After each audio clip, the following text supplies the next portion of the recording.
back from my 2 weeks in San Francisco, and y'all, look at this face. I'm exhausted, and the travel day was traumatic. We'll get into it. But what was totally awesome and worth my exhaustion was this little cutie bear, my nephew. I was there to visit my best friend and his family. I roomed with him for most of my 2 weeks, so I was on 3 a.m. to 5:30 a.m. bottle duty, and I sacrificed sleep for him in a heartbeat. But what was not fun was that 3 out of my 4 flights to California was in the middle seat cross country, and my last flight that was on my way back home today that you're seeing was turbulence for the entire time. I thought I was going to end up in the news, y'all. It was not good. So between my exhaustion from the past 2 weeks, the horrible travel day that I had, and being up for over 24 hours at this point, keeping in this still looking very good, but in need of a wash day protective style for the past 3 weeks, and the fact that my skin for some reason doesn't like California water and I didn't bring the right products, I am in need for a serious self-care couple of days to kind of get my hair, skin,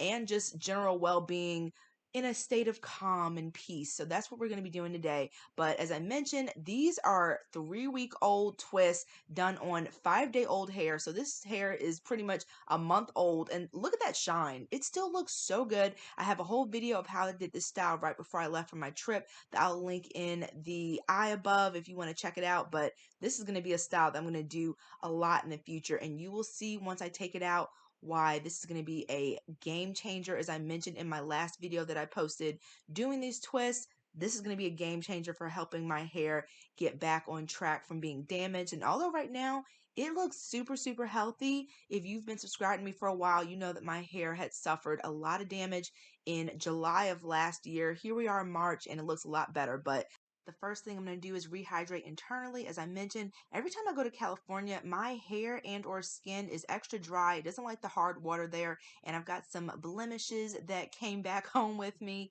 and a lot of dullness, discoloration. So I'm going to be using the Sakara Detox Water Chlorophyll drops. I've been using chlorophyll for about 3 years now. I have a whole video about it and the benefits on my channel, but it's really good for me, helping to soup up my water for extra hydration. This is post shower, about 8 hours later. I visited with my boyfriend since we hadn't seen each other for like 2 weeks, and exfoliated my skin, and I'm starting to feel a lot better. Last time I exfoliated was right before I left, and my skin has been desperately needing it. I used my Freeman Gel Black Sugar Mask that I have been loving for the longest time.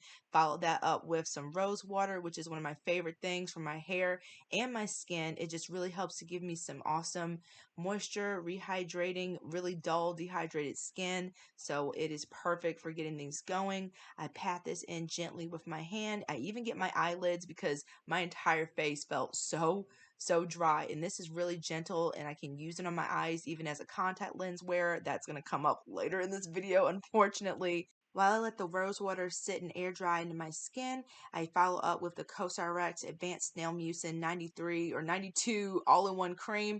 I put this on my neck. It has a very slimy texture to it. I like to use some on my face as well, but because my neck area was super dry, I decided to focus this product on this area and use something else for my face, and it felt a lot better the next day. My skin in general felt so much better, but you can see the moisture in this is really good for giving you lightweight but very intensive moisture at the same time without leaving your skin feeling greasy. I use the Laneige water sleeping mask for my actual face area. I concentrated it on my cheeks, forehead, pretty much everywhere, and this is one of my favorite skincare products. I got this from Sephora as a birthday gift, and I still have a lot left, but I'm going to get full sizes of this for sure.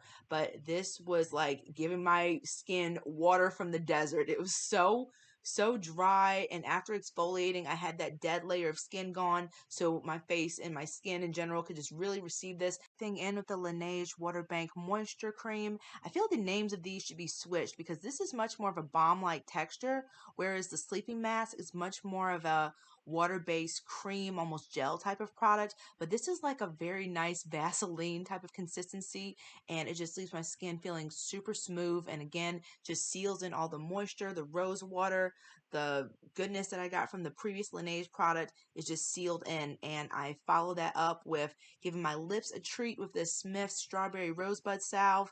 I use this with a old like clothing label because I don't like to dip my fingers into lip products. So I just use these as a way for me to kind of like recycle, and it just gets it precisely on my lips and not in the surrounding areas while keeping my fingers nice and clean. But this is what my skin looks like. It feels like I have a whole new layer of skin right now from doing the exfoliation and those little moisture treatments. I'm not a fan of lotion, but this is one of the few that I enjoy. This is from Dr. Teal's, their sleep lotion with melatonin and essential oils. My mom got this one for me, and it smells absolutely amazing. And one of the things I enjoy the most about it is that it doesn't leave my skin feeling all sticky like a lot of lotions do. I used way too much, and I'm trying to figure out what I'm going to do with all this lotion. So I got all on the biceps, the underarms, everything. I knew that taking out these twists and my wash day in general were going to be the most time consuming and just like exhausting part of my self care. So I decided that since I'm already exhausted, just wake up tomorrow morning and tackle it. Here is a little skin check in. I'm doing a different method than I normally do to take out my tiny twists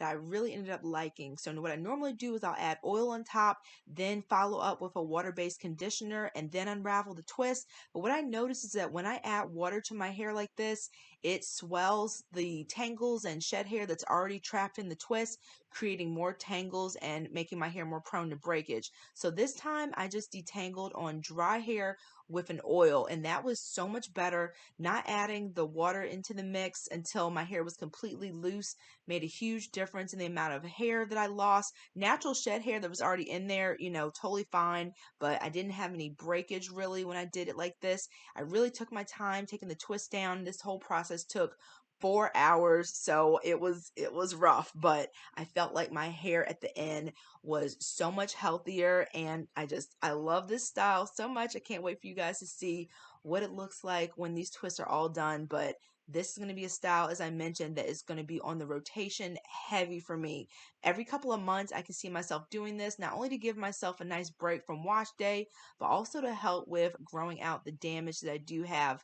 Angle prone areas is the back of my head, and that's whether my hair is in a wash and go or in a set of tiny twists like this, mainly because this is where I have a lot of fine hair and where I lay down at night, so the tangles just have a perfect breeding ground to get really bad back here. So what I'm doing with this first twist to show you is I'm using the coconut oil on individual little sections of the twist where I can feel a lot of tangling or shed hair trapped. Usually those two things are related, but I like to kind of like move the twist in between my fingers to start to loosen that up, so when I actually go in and unravel the twist, it's a lot easier, and I can individually remove those shed hairs a lot better, preserving my hair and not leading to unnecessary breakage. I am shocked how easy this first twist was. I can remove little bits of lint and things because the baby and we'd be playing on the couch and I wouldn't have my hair covered. I also feel like just using the oil helped me remove things like this that I can't really see or feel with the naked eye until I really get in there and remove the twist. Not only do I find doing the twist on dry, already styled hair to be preferable to doing it on wet hair, but taking the twist down on dry hair too is just like, that is the move for sure from now on. But here are the first couple of twists all out. My hair feels so good to be able to kind of just get in there to my scalp and not have to worry about my twist. This is the method where I was telling you guys that I kind of roll the twist gently in between my fingers to help to loosen up that shed hair with the coconut oil, and that makes unraveling the twist a lot easier. I like to always mention with styles like this, they do take me a long time to put in, and the takedown process, 4 hours, pretty serious as well. But the time in between of not having to worry about doing my hair and giving myself, my hair, a break is totally worth it. So I am going to be repeating this style probably every 3 months or so, or whenever I feel like I need a nice break. And now knowing that the takedown process doesn't have to be as horrible as it usually is when it comes to like the increased tangling from using a wet product, that is something that's really cool. No matter how many times I do different styles, little tweaks can make all the difference. And aesthetically, I could have left these twists in, I think, for another like 4 or 5 days. But the next week, this week where I'm actually recording this narration, I was planning on trimming and hennaing my hair because my boyfriend's family is coming to visit for the first time next week. So I'm having a lot of busy family time and I wanted to just take care of all my hair stuff. So towards the end, I ran out of coconut oil, so I moved on to castor oil. And I've been thinking of how to use this stuff up for the longest. I do have some other castor oil that I'm using on my body that's stored in a glass jar, but this one I didn't know what to do with it. So knowing that I can use it to take down my twists like this is a great way, again, for me to use this stuff that has been in my stash for the longest and be able to benefit my hair at the same time. So I'm undoing the last twist finally after 4 hours. This is, oh, nope, there was another one in there that I forgot about. So now this is the last twist, I think, before I can finally see my loose hair again after almost a month. And y'all, I was blown away. You can kind of see the damaged bits here. If you look really closely at the roots is a bit thicker, the curls are a little bit tighter, but you can see the majority of my hair has that looser curl. That is the damage. So a style like this, again, I think is going to be so beneficial in me growing out my hair because it's going to take a long process because I'm just going to be doing the clipping method, just clipping and trimming those ends while it grows out. But here is what my hair looks like after taking out those twists. And I feel like, where did all this hair come from? Where did this come from?